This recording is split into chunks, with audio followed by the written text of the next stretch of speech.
ভালো না আম্মু, এটা যেমন আম্মু মরণের আগে কটা কথা বলতে চাই।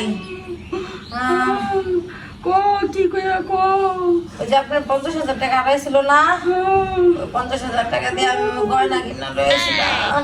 আরে সমস্যা নাই, আমি সব ভুলে গেছি। তুমি আস্তে আস্তে মরো।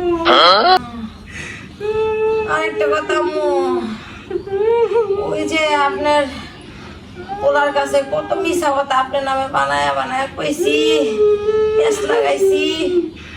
আমি তো জানতাম, তাও কোনো সমস্যা নাই। সব নাটের গুলো আসলাম আমি আম্মু। আমি সব জানতাম, আমি কিচ্ছু মনে রাখি নাই, সব ভুলে গেছি। তুমি মরার আগে আরেকটা আমার সত্য কথা শুনে যাও। কি কথা আম্মু? একটু আগে যে পানি খাওয়াইছি না, ওই পানির মধ্যে আমি একটু বিষ মিশিয়ে দিয়েছিলাম।